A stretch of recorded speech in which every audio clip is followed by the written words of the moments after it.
There are only two routes that connect the southern part and the northern part of Iceland directly. Two routes that cross the highlands, the heart of the country.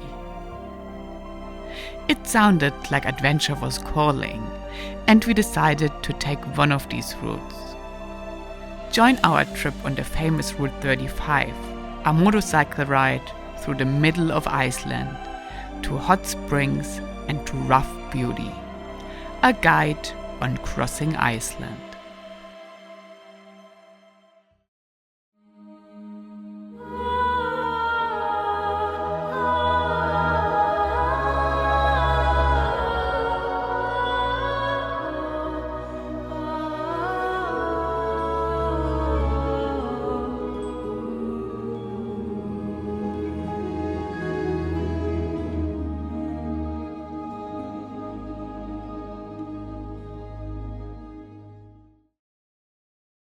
Today is the day. It's pretty early in the morning, and there are only two routes that actually cross Iceland from south to north or north to south, in our case south to north. And we're taking one of these routes, which is route number F35, and it will be an adventurous day of 200 kilometers of gravel.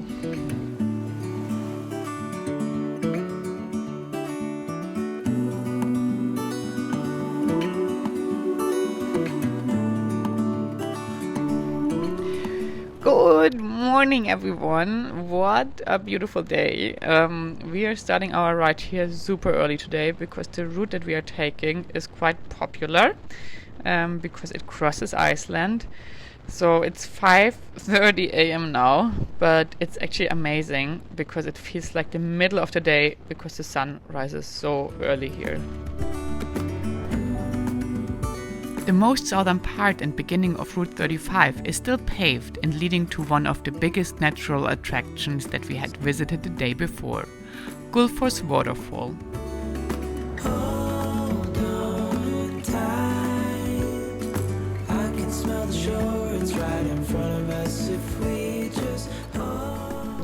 Look guys, here we were yesterday. This is Gullfoss again.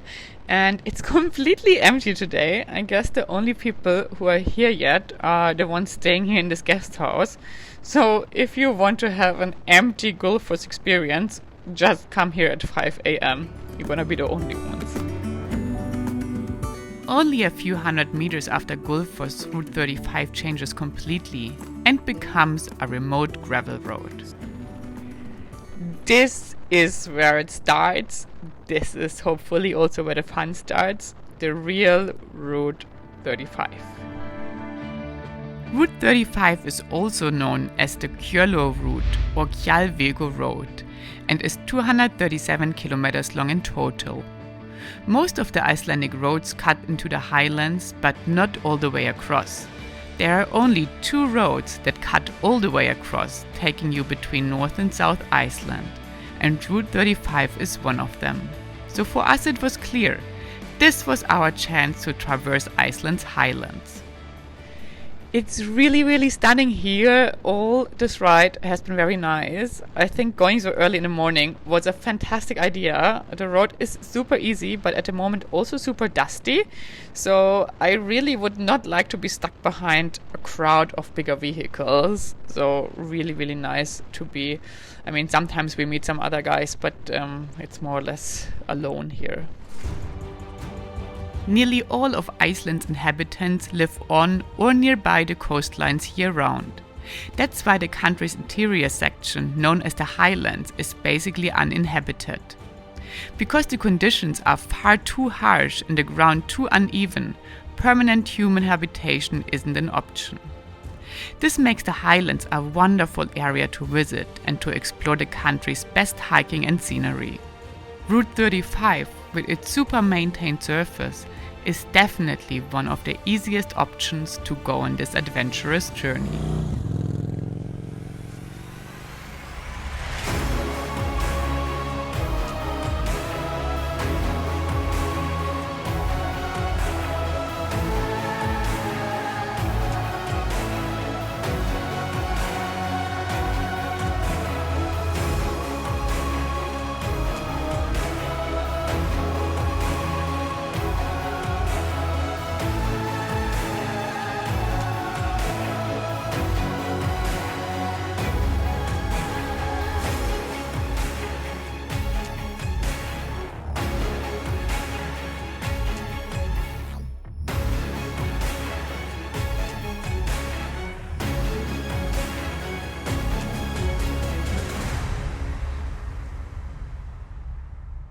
it's much more cold than it looks. This temperature has to drop to 5 degrees.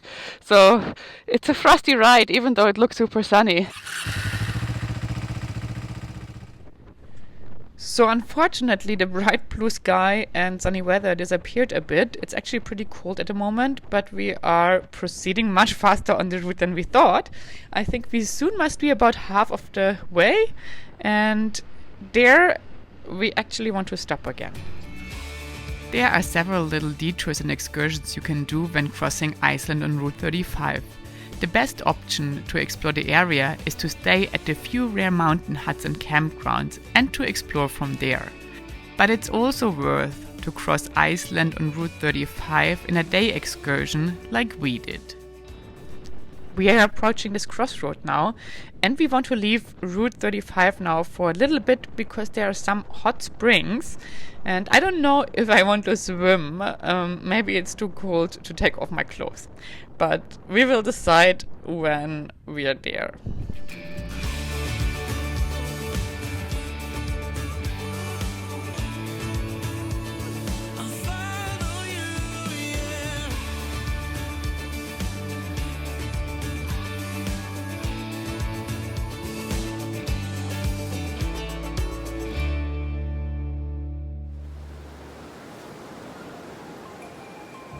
Completely isolated about halfway across the 200-kilometer stretch of the 35 trail, Fehfravellir is a geothermal area on the highland route Kjolur.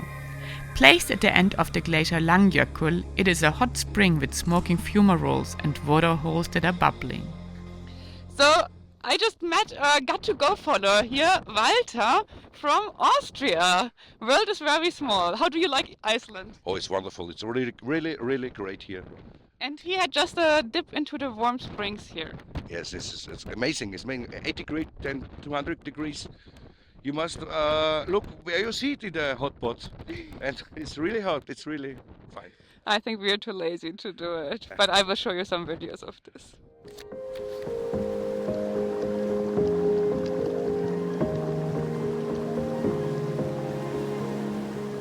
Part of the springs can even get several hundred degrees Celsius hot, so be sure to only take a swim in the suggested areas. Fehfravellir is one of the most popular hot springs to visit in Iceland. Surrounded by glaciers, mountains and lava fields, it has breathtaking views everywhere you look. And there is a restaurant and guest house, so if you want to stay in the area, Fehfravellir is a good place to be. The only other option on Route 35 is a place called Kerlingarfjöll that also has a campground. Some people on motorcycles we met said that the part coming right after the springs now is the most difficult part of the road with some rocks and bigger loose stuff. We will see. I'm a little bit worried because I don't really want to be at a very difficult road or do difficult stuff at the moment. But yeah, we will see.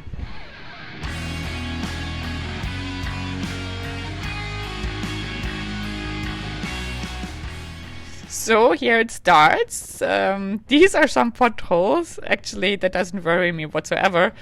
Potholes are very inconvenient, but I usually don't find them scary when going slow.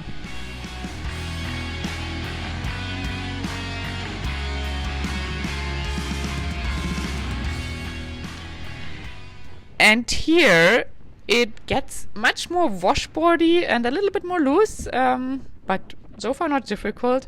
Actually, I like it. It's much more fun. Yeah, I like this. I hope it continues a bit like this. The further we got north, the more grey the weather became, and the gravel road of Route 35 turned into an easy gravel autobahn, where we could drive nearly 100 kilometers per hour.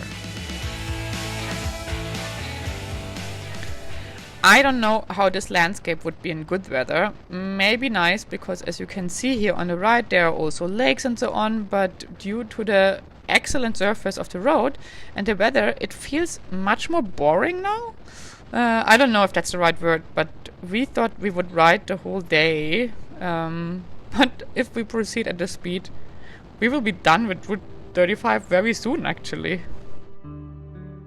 In addition to the grey weather, it also got extremely windy, so we had even problems to put our motorcycles down on the side stand when stopping, and flying a drone became impossible. But the views over Blåndullen Lake were definitely the most interesting thing about the northern part of the Route 35. At 57 square kilometers, Blåndullen is one of Iceland's largest lakes.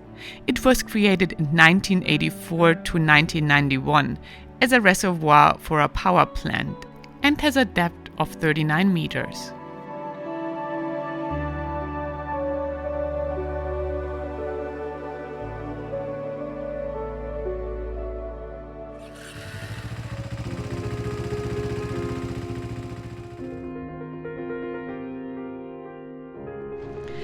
It's so cold at the moment, and even though it's not pouring, it's kind of wet and damp. Ooh, not very nice.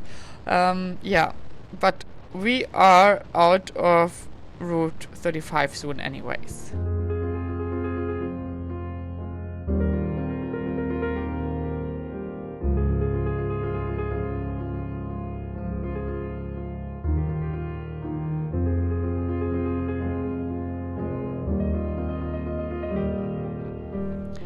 I think this here is the end. We are getting out of Route 35 now, end of the gravel, and heading towards the ring road.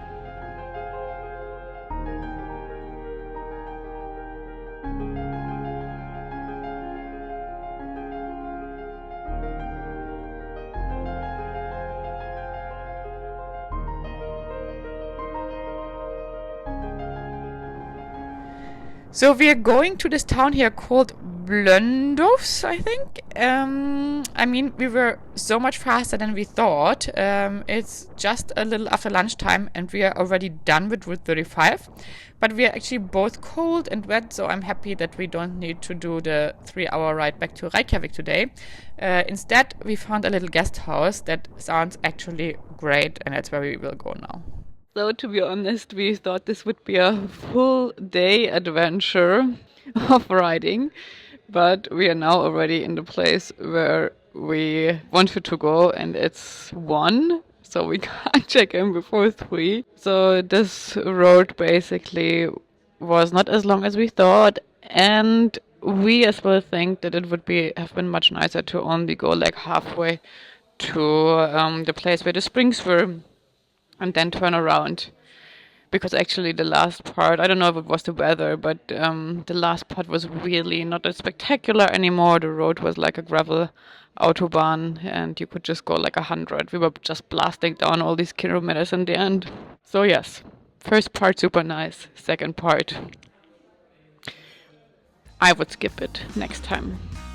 And because the world is a very small space and full of coincidences, while we were sitting in the cafe, I spotted someone I knew who parked right in front of the window. So guys, today is the day of great meetings. Guess who I met? Martin. Hi. From? Austria. And? Your Insta page? Yeah, my Instagram with World Spins as fast as we ride. And yeah, get to meet you. And we're kind of neighbors, and I'm following his page for a long time, and you should do that too. And he's riding Iceland too. With this nice bike you see behind me.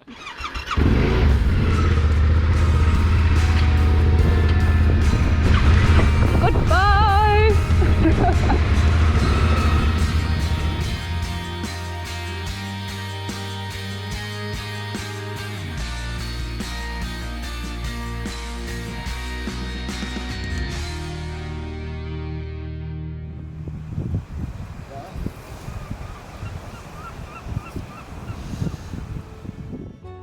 One of Blönduós's main characteristics is that the town is split into 2 parts by the glacial river Blanda, which it is named after. The old part of town has many original houses from the late 19th and early 20th century. But the best part about Blönduós, in my opinion, is the amazing view on its waterfront and the lovely guest house we found. Look at these views here.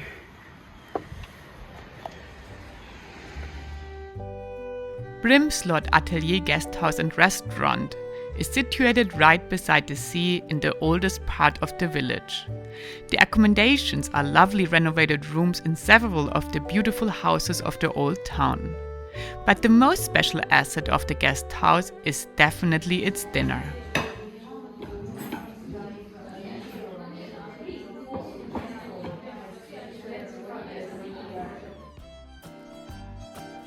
At Brimslot Atelier, a 3-course set meal is served at a large communal table in the spacious dining room. And the owner and his family are cooking themselves and enriching each dinner with their lovely stories about Iceland and the area. The delicious home-cooked meals are Icelandic heritage food with a modern twist, prepared with local ingredients. And on top you get good conversations and great company. You can also join the dinner if you don't stay in the guest house, with making a reservation at least 1 day in advance.